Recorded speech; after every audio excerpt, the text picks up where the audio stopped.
بسم الله الرحمن الرحيم.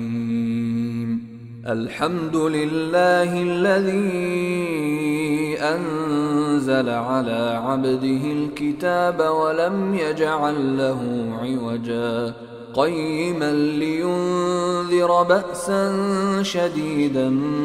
من لدنه ويبشر المؤمنين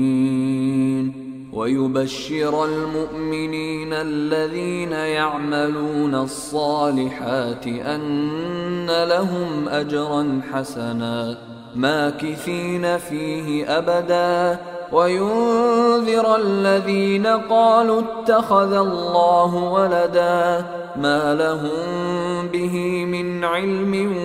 ولا لآبائهم كبرت كلمة تخرج من أفواههم إن يقولون إلا كذبا فلعلك باخع نفسك على آثارهم إن لم يؤمنوا بهذا الحديث أسفا إنا جعلنا ما على الأرض زينة لها لنبلوهم أيهم أحسن عملا وإنا لجاعلون ما عليها صعيدا جرزا أم حسبت أن أصحاب الكهف والرقيم كانوا من آياتنا عجبا إذ أوى الفتية إلى الكهف فقالوا ربنا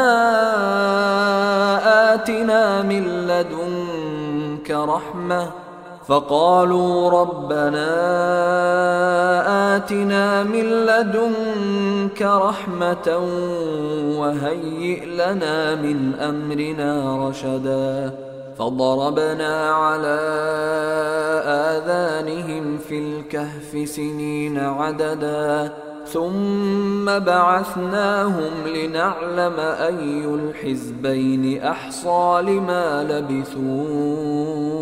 أمدا نحن نقص عليك نبأهم بالحق إنهم فتية آمنوا بربهم وزدناهم هدى وربطنا على قلوبهم إذ قاموا فقالوا ربنا رب السماوات والأرض لن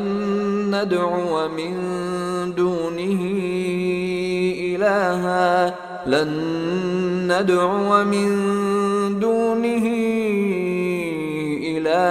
لقد قلنا إذا شططا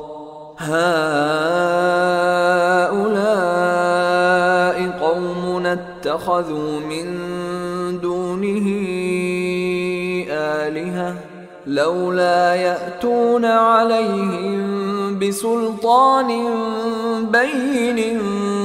فمن أظلم ممن افترى على الله كذبا وإذ اعتزلتموهم وما يعبدون إلا الله فأووا إلى الكهف ينشر لكم ربكم من رحمته ويهيئ لكم من أمركم مرفقا وترى الشمس إذا طلعت تزاور عن كهفهم ذات اليمين وإذا غربت تقرضهم ذات الشمال وهم في فجوة منه ذلك من آيات الله من يهد الله فهو المهتد ومن يضلل فلن تجد له وليا مرشدا وتحسبهم أيقاظا وهم رقود ونقلبهم ذات اليمين وذات الشمال وكلبهم باسط ذراعيه بالوصيد لو اطلعت عليهم لوليت منهم فرارا ولملئت منهم رعبا وكذلك بعثناهم ليتساءلوا بينهم قال قائل منهم كم لبثتم قالوا لبثنا يوما أو بعض يوم قالوا ربكم أعلم بما لبثتم فابعثوا أحدكم بورقكم هذه إلى المدينة فلينظر أيها أزكى طعاما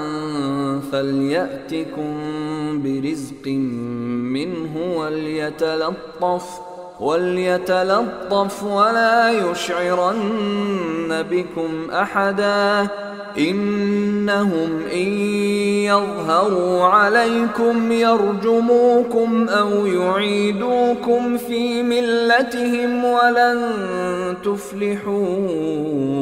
إذا أبدا وكذلك أعثرنا عليهم ليعلموا أن وعد الله حق وأن الساعة لا ريب فيها إذ يتنازعون بينهم أمرهم فقالوا ابنوا عليهم بنيانا ربهم أعلم بهم قال الذين غلبوا على أمرهم لنتخذن عليهم مسجدا سيقولون ثلاثة رابعهم كلبهم ويقولون خمسة سادسهم كلبهم رجما بالغيب ويقولون سبعة وثامنهم كلبهم قل ربي أعلم بعدتهم ما يعلمهم إلا قليل فلا تمار فيهم إلا مراء ظاهرا ولا تستفت فيهم منهم أحدا ولا تقولن لشيء إني فاعل ذلك غدا إلا أن يشاء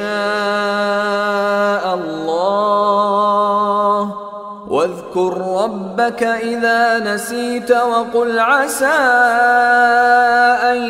يهديني ربي لأقرب من هذا رشدا ولبثوا في كهفهم 300 سنين وازدادوا 9 قل الله أعلم بما لبثوا له غيب السماوات والأرض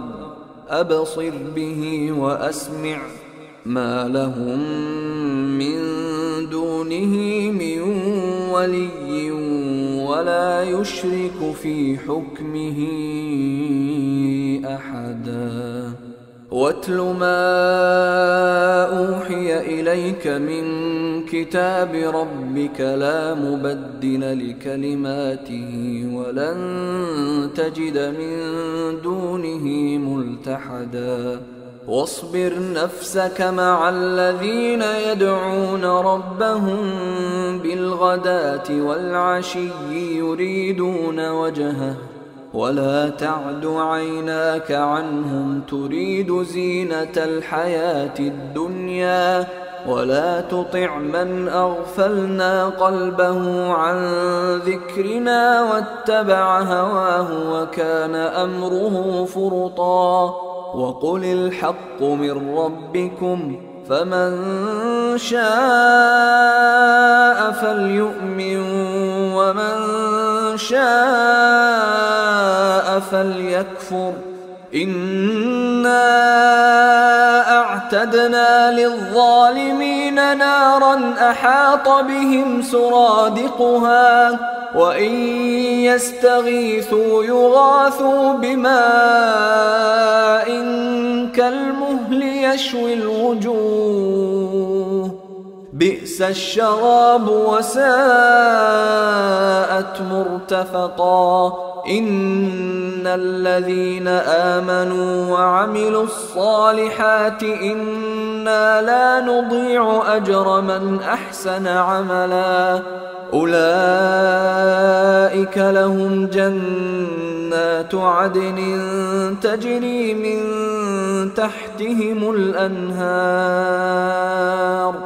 تجري من تحتهم الأنهار يحلون فيها من أساور من ذهب ويلبسون ثيابا خضرا من سندس واستبرق متكئين فيها على الأرائك نعم الثواب وحسنت مرتفقا واضرب لهم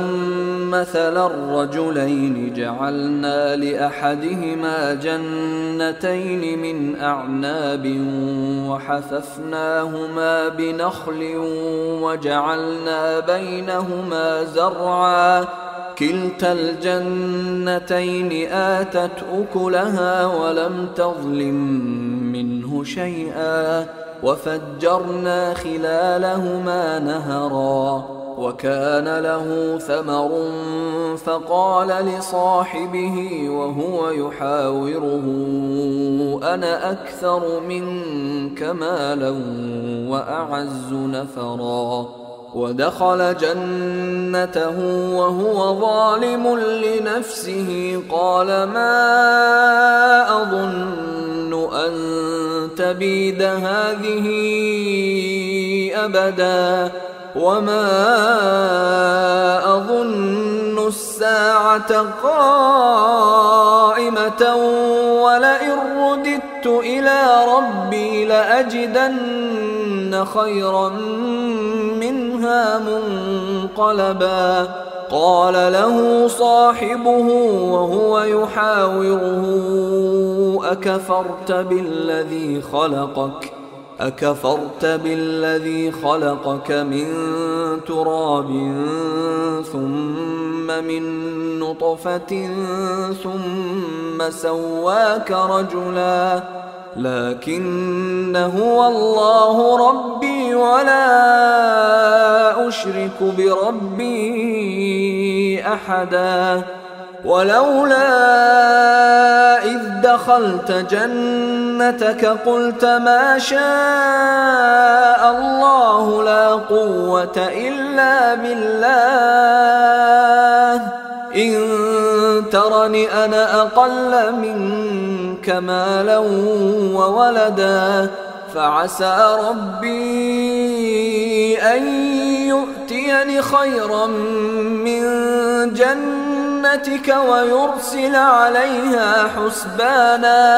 ويرسل عليها حسبانا من السماء فتصبح صعيدا زلقا أو يصبح ماؤها غورا فلن تستطيع له طلبا وأحيط بثمره فأصبح يقلب كفيه على ما أنفق فيها وهي خاوية على عروشها ويقول يا ليتني لم أشرك بربي أحدا ولم تكن له فئة ينصرونه من دون الله وما كان منتصرا هنالك الولاية لله الحق هو خير ثوابا وخير عقبا واضرب لهم مثل الحياة الدنيا كماء إن أنزلناه من السماء فاختلط به نبات الأرض فأصبح هشيما تذروه الرياح وكان الله على كل شيء مقتدرا. المال والبنون زينة الحياة الدنيا والباقيات الصالحات خير عند ربك ثوابا وخير أملا. ويوم نسير الجبال وترى الأرض بارزة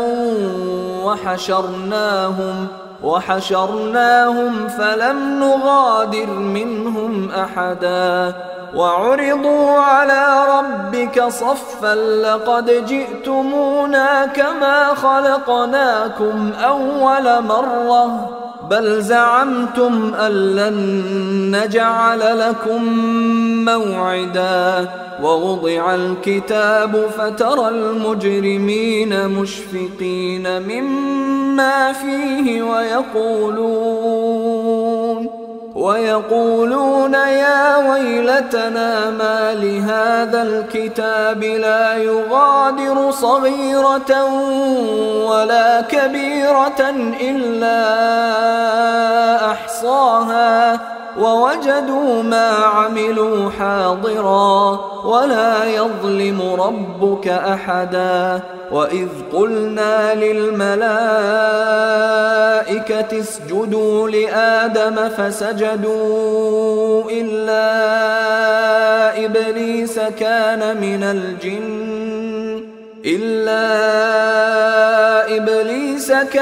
من الجن ففسق عن أمر ربه أفتتخذونه وذريته أولياء من دوني وهم لكم عدو بئس للظالمين بدلا. ما أشهدتهم خلق السماوات والأرض ولا خلق أنفسهم وما كنت متخذ المضلين عضدا. ويوم يقول نادوا شركائي الذين زعمتم فدعوهم فلم يستجيبوا لهم وجعلنا بينهم موبقا. ورأى المجرمون النار فظنوا أنهم مواقعوها ولم يجدوا عنها مصرفا. ولقد صرفنا في هذا القرآن للناس من كل مثل وكان الإنسان أكثر شيء جدلا. وما منع الناس أن يؤمنوا إذ جاءهم الهدى ويستغفروا ربهم إلا أن تأتيهم سنة الأولين أو يأتيهم العذاب قبلا. وما نرسل المرسلين إلا مبشرين ومنذرين ويجادل الذين كفروا بالباطل ليدحضوا به الحق واتخذوا آياتي وما أنذروا هزوا. ومن أظلم ممن ذكر بآيات ربه فأعرض عنها ونسي ما قدمت يداه إنا جعلنا على قلوبهم أكنة أن يفقهوه وفي آذانهم وقرا وإن تدعهم إلى الهدى فلن يهتدوا إذا أبدا. وربك الغفور ذو الرحمة لو يؤاخذهم بما كسبوا لعجل لهم العذاب بل لهم موعد لن يجدوا من دونه موئلا وتلك القرى أهلكناهم لما ظلموا وجعلنا لمهلكهم موعدا وإذ قال موسى لفتاه لا أبرح حتى أبلغ مجمع البحرين أو أمضي حقبا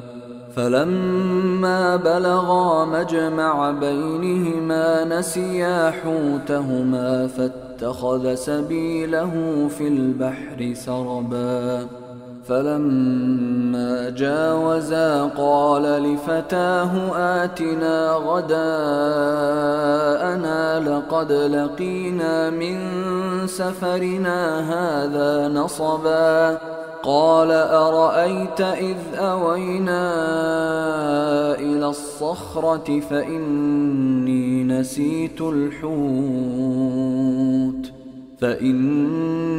نسيت الحوت وما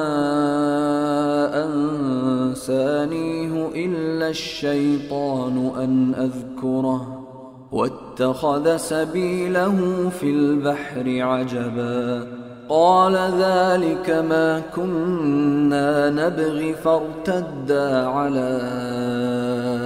آثارهما قصصا فوجدا عبدا من عبادنا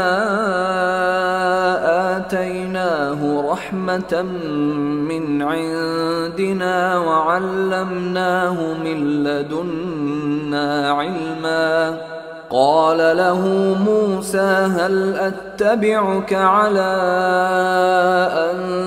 تعلمني مما علمت رشدا قال إنك لن تستطيع معي صبرا وكيف تصبر على ما لم تحط به خبرا قال ستجدني إن شاء الله صابرا ولا أعصي لك أمرا قال فإن اتبعتني فلا تسألني عن شيء حتى أحدث لك منه ذكرا فانطلقا حتى إذا ركبا في السفينة خرقها قال أخرقتها لتغرق أهلها لقد جئت شيئا إمرا قال ألم أقل إنك لن تستطيع معي صبرا قال لا تؤاخذني بما نسيت ولا ترهقني من أمري عسرا فانطلقا حتى إذا لقيا غلاما فقتله قال أقتلت نفسا زكية بغير نفس قال أقتلت نفسا زكية بغير نفس لقد جئت شيئا نكرا قال ألم أقل لك إنك لن تستطيع معي صبرا قال إن سألتك عن شيء بعدها فلا تصاحبني قد بلغت من لدني عذرا فانطلقا حتى إذا أتيا أهل قرية استطعما أهلها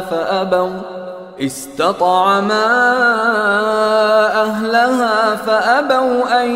يضيفوهما فوجدا فيها جدارا يريد أن ينقض فأقامه قال لو شئت لاتخذت عليه أجرا قال هذا فراق بيني وبينك سأنبئك بتأويل ما لم تستطع عليه صبرا أما السفينة فكانت لمساكين يعملون في البحر فأردت أن أعيبها وكان وراءهم ملك يأخذ كل سفينة غصبا وأما الغلام فكان أبواه مؤمنين فخشينا أن يرهقهما طغيانا وكفرا فأردنا أن يبدلهما ربهما خيرا منه زكاة وأقرب رحما وأما الجدار فكان لغلامين يتيمين في المدينة وكان تحته كنز لهما وكان أبوهما صالحا فأراد ربك أن يبلغا أشدهما ويستخرجا كنزهما رحمة من ربك وما فعلته عن أمري ذلك تأويل ما لم تسطع عليه صبرا ويسألونك عن ذي القرنين قل سأتلو عليكم منه ذكرا إنا مكنا له في الأرض وآتيناه من كل شيء سببا فأتبع سببا حتى إذا بلغ مغرب الشمس وجدها تغرب في عين حمئة ووجد عندها قوما قلنا يا ذا القرنين إما أن تعذب وإما أن تتخذ فيهم حسنا قال أما من ظلم فسوف نعذبه ثم يرد إلى ربه فيعذبه عذابا نكرا وأما من آمن وعمل صالحا فله جزاء الحسنى وسنقول له من أمرنا يسرا ثم أتبع سببا حتى إذا بلغ مطلع الشمس وجدها تطلع على قوم لم نجعل لهم من دونها سترا كذلك وقد أحطنا بما لديه خبرا ثم أتبع سببا حتى إذا بلغ بين السدين وجد من دونهما قوما لا يكادون يفقهون قولا قالوا يا ذا القرنين إن يأجوج ومأجوج مفسدون في الأرض فهل نجعل لك خرجا على أن تجعل بيننا وبينهم سدا قال ما مكني فيه ربي خير فأعينوني بقوة أجعل بينكم وبينهم ردما آتوني زبر الحديد حتى إذا ساوى بين الصدفين قال انفخوا حتى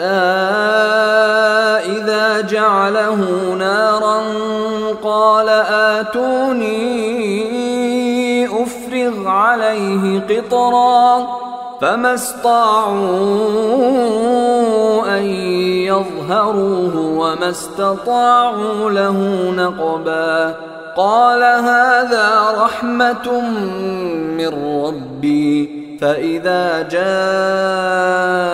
وعد ربي جعله دكا وكان وعد ربي حقا وتركنا بعضهم يومئذ يموج في بعض ونفخ في الصور فجمعناهم جمعا وعرضنا جهنم يومئذ للكافرين عرضا الذين كانت أعينهم في غطاء عن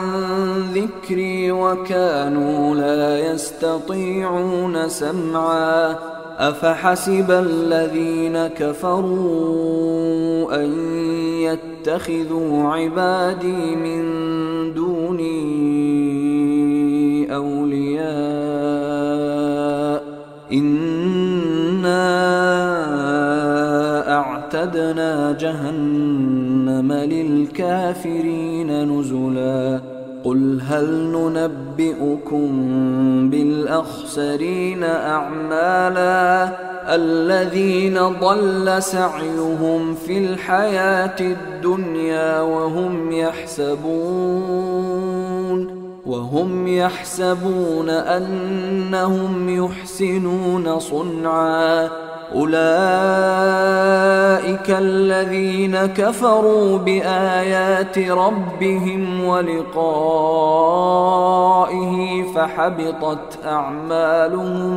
فحبطت أعمالهم فلا نقيم لهم يوم القيامة وزنا ذلك جزاؤهم جهنم بما كفروا واتخذوا آياتي ورسلي هزوا إن الذين آمنوا وعملوا الصالحات كانت لهم جنات الفردوس نزلا خالدين فيها لا يبغون عنها حولا قل لو كان البحر مدادا لكلمات ربي لنفد البحر قبل أن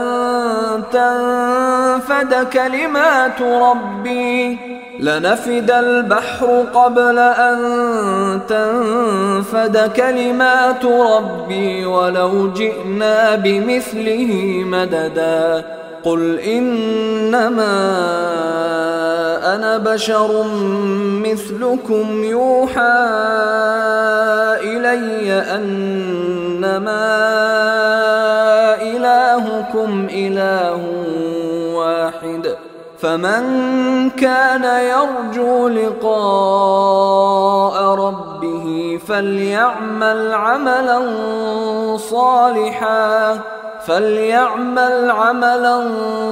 صالحا ولا يشرك بعبادة ربه أحدا. أيها الإخوة الكرام، نذكركم بأن حقوق الطبع والتوزيع محفوظة. والسلام عليكم ورحمة الله وبركاته.